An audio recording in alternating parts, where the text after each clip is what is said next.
Ekatan ko bola ya lafia nwu melanu fom chochome. Afia nye edutofo alo duma. Company ganga ola afia nye highway alo main road eke connect Accra ko ile Kumasi.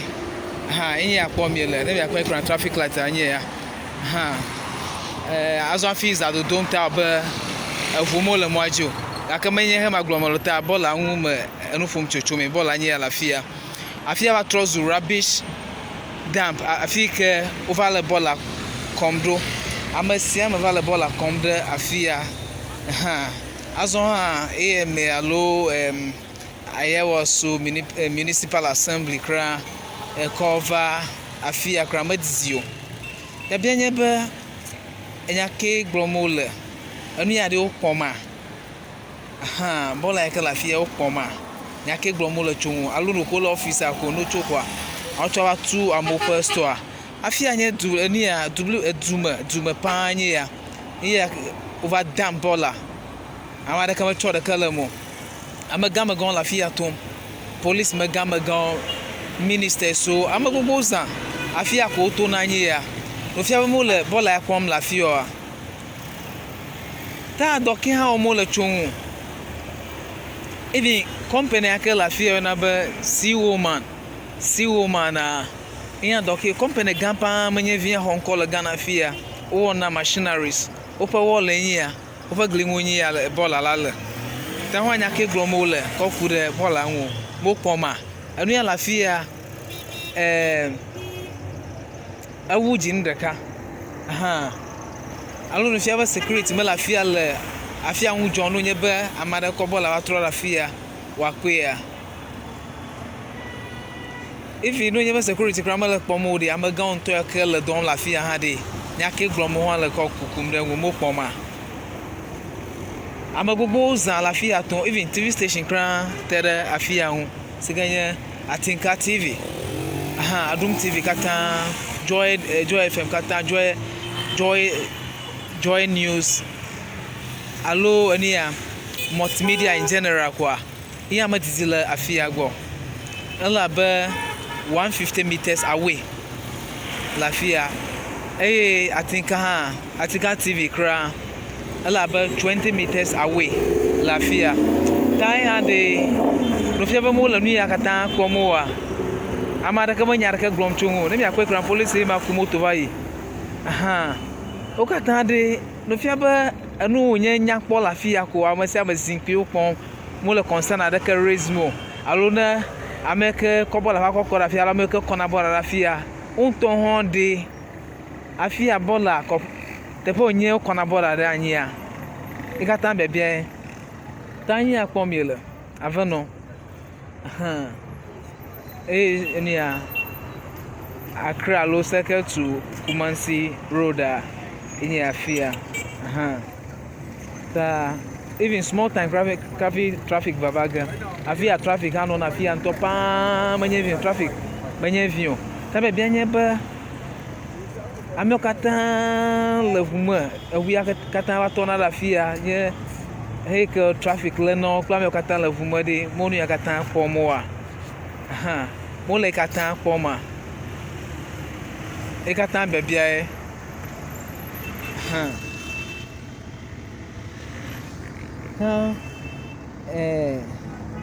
bola la inye ani akekwa lafia ta no to e won blani e di koko aka ifi alega na krava trozu amade hema nya vai na ada etoro rafima nya ma choda kalamu ale nu si anu vai le Ghana anu mele krana glio anu kramali amade kana ko glonu ke legim le Ghana fio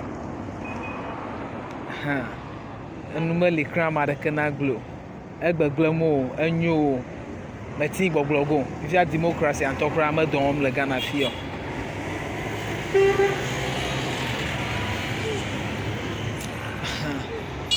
na democracy ma dom la fio na ka krama dom la fio no se anua ta ya kombele Tama same ke le video akon kra bia nye be nu ya bola ka ko ra fia de enu onye je du fia afia nye du me pa company gang la fia afia nye highway kluto to kata enye nu fia je du fia enye nu je dua you know glombe keep the city clean enu ya kata de alo keep na city clean enye ya ikata bebia bola ka la fia planya ka glombe be keep the city clean kluto to zoom lion kluto to mekeo o kata obo do na de doki omole chanva ya uyona amadobe town kasi alo town council nko antonye town council aka chantono yombe tankasi tankasi to onya me ka kpona anu yakata gbonu nye ba made wo bola alo wa fanane dera pe malo dutofo da bola la fiade kwa onya me ka kpona makata gbo la ma odo fana mo ta na azume kran le neat enyanko edi popo ada kamala zumo aka ya kata mo kata ba doda ba tronko ba change nu sianu kwa na enu sianu va glen via oba me kutoto nkankanka e kata fo do da si de fo do na de rufia ba ko kwa ko padlock ganga padlock ya ka lulu aba akotu amo pastor ba mo le ta samo property rate kutoto ema kwenye ofo do da si a ema kwenye ofo do na lo he kata pere nwu be wa kpobo la fa du fe alo du me fe jaje nyenye bo ofo do da si nye be wa kon makata bo alo eke wa to ama de first talk lu to anye ko plavu be ama ka fo nu boza anu ya de eje du fia bola ya kala fia anye nu je du fia anye nu ike je Ghana du kwa alo bia ho dem be obe no be Ghana agomede de konye be bola do ma hia maybe agomede de maybe do ma hia nko akle action alo wona kata jima so because na bia magade bia machicha do be Ghana agomede de nye bola enya tefa le gendu ko makata akra akta gede tefa gede menye viwa bola son konye edua and especially crane il Ministry of Health and top any afa mono afima afika oleko the top mono op gata bakata uwenyama bola son no manya son ko le gata lama oh in fact ha gata mo nyara ka glonchongo mo amaraka me nana ka glonchongo crown amaraka me nyara ka gloncho ewe ta do ma hia ka bia honkola dem be nko akle wona ekata ji especially bola owo le duma manya ko mata nya ko a eso nya tefe onye be Ghana agomade de ko nye be bola bola ya kpom ye la fia menya fia ko afi gede tefe gede menye viwa e se be nko agomade de ko e ma se be Ghana nya tefe nye bola la bola la ema ta wole akome la fia company gambli bo nye menye company 2x4 company gan ode le nu gade machine so lorry tires pla mi nkanka o yo deal na play ta we la fia for wall enye ya abi ala gbedon go ha TV station so la ran radio stations gbogbo zan na medena na kamwa TV stations about more than 10 katan la ran radio stations more than 30 katan lo 40 o katan la aran fia